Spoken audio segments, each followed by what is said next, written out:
Ayatollah खamenei कहाँ हैं? क्या कहीं छिपे हुए हैं?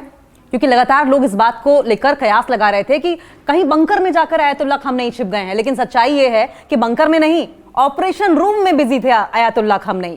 इजराइल की जंग के 50 दिन बाद, कम से कम 50 दिन बाद, इजराइल की जंग खत्म होने के बाद यह खुलासा हुआ है कि अली आयतुल्लाह खamenei के सबसे करीबी और ईरान सुरक्षा परिषद के सचिव लारिजानी ने एक इंटरव्यू में कहा है कि जंग के दौरान खamenei ऑपरेशन रूम में ही थे। दुनिया कुछ भी कहती रहे, कितना भी कहे कि आयतुल्लाह खamenei भगोड़ी हैं या छिपकर बैठे हैं या बंकर में जा घुसे हैं, लेकिन सच्चाई यह है कि वो ऑपरेशन रूम में ही थे। वो हर चीज मॉनिटर कर रहे थे कि कहां कौन सा बम गिराया जा रहा है, किस इजराइल के ठिकाने को नस्तनाबूद किया जा रहा है, किस सैन्य अड्डे को निशाने पर लिया जा रहा है। वहीं से पूरे मामले की मॉनिटरिंग हो रही थी। खamenei समय समय पर सेना और अधिकारियों को सीधे निर्देश देते थे, जिसकी वजह से इजराइल नर्क बन गया था। ईरान इजराइल जंग के दौरान सुप्रीम लीडर अली आयतुल्लाह खamenei के बंकर में छिपने की बात कही गई थी, लेकिन अब 50 दिन बाद खamenei के करीबी और सुरक्षा परिषद के सचिव अली लारिजानी ने बड़ा खुलासा किया है। अल मयादीन को दिए इंटरव्यू में लारिजानी ने कहा है कि खamenei जंग के दौरान ऑपरेशन रूम में ही बैठे थे, वहीं से सभी चीजों की मॉनिटरिंग कर रहे थे। लारिजानी ने यह भी जानकारी दी कि ईरान में कुछ इंटरनल प्रॉब्लम्स जरूर हैं, आंतरिक दिक्कतें जरूर हैं, लेकिन इसके बावजूद जंग के दौरान सभी एकजुट नजर आए थे, सभी एकजुट रहे थे।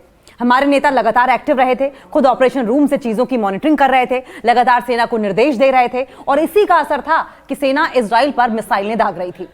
खamenei ने धैर्य से काम लिया, लारिजानी ने जानकारी दी। लारिजानी का देखिए ये कहना है कि जंग की तैयारी इजराइल 14 सालों से कर रहा था। शुरुआत में ही उसने हमारे कई बड़े कमांडर्स की हत्या कर दी, मुझे भी मारने की धमकी भी दी गई थी, और इसके बावजूद इजराइल अपने मंसूबों में नाकाम रहा। वो जो चाहता था ईरान ने उसे नहीं होने दिया। लारिजानी के मुताबिक हमारे नेता ने धैर्य से, बहुत ही पेशेंटली काम किया, हर दिन ऑपरेशन रूम में एक्टिव रहे, जब जरूरत लगी तब वीडियो बनाकर दुनिया और राष्ट्र को संबोधित भी किया। लोग उनके साथ एकजुट दिखाई दिए। इजराइल की सरकार ईरान में तख्ता पलट नहीं कर पाई, जो कि लगातार वो करने की कोशिश कर रही थी। सत्ता के सिंहासन से आयतुल्लाह खamenei को उखाड़ फेंकने की कोशिश कर रही थी। नेतन्याहू के रहते शांत नहीं रहेगा मध्य पूर्व, ये भी उन्होंने कहा है। देखिए, मिडिल ईस्ट की लहर की बात हो रही थी और ये कहा जा रहा था कि इजराइल और ईरान की जंग से ही मिडिल ईस्ट आग की लपटों में जलता हुआ नजर आएगा, बारूद पर बैठा मिडिल ईस्ट नजर आएगा। लेकिन ये दोनों के बीच का जो युद्ध है वो थोड़ा सा समाप्त होता, ठहरा हुआ दिखाई दे रहा है। लेकिन लारिजानी का ये भी कहना है कि अगर नेतन्याहू शांत नहीं हुए तो मिडिल ईस्ट जलता हुआ दिखाई देगा।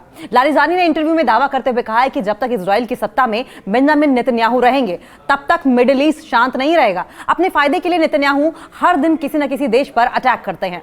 ईरान और लिबान पर कुछ और आरोप लगाकर हमला कर दिया, लेकिन बताइए कि सीरिया में भी अटैक कर दिया, जिसका अमेरिका ने ही अब विरोध किया है। अमेरिका, जो कि इजराइल का एली है, उसने भी अपोज किया है इसको। तो लारिजानी के मुताबिक इस्लामी शासन को मजबूत करना है तो सभी देशों को एकजुट होना होगा। इजराइल धीरे धीरे अपना दायरा बढ़ा रहा है, उसका क्षेत्रफल भी लगातार बढ़ रहा है। खamenei के बंकर में छिपने की जो खबर आई थी वो दरअसल सरासर गलत थी। इस पर जोर देते हुए लारिजानी ने यह कहा है कि 12 दिनों के युद्ध के दौरान सुप्रीम लीडर आयतुल्लाह खamenei के बंकर में छिपने की खबर आई थी, और उस वक्त ईरान इंटरनेशनल और न्यूयॉर्क टाइम्स ने सूत्रों के हवाले से लिखा था कि खamenei को बचाने के लिए ईरान की सेना ने उन्हें तेहरान के किसी बंकर में छिपा दिया है, जो कि गलत है।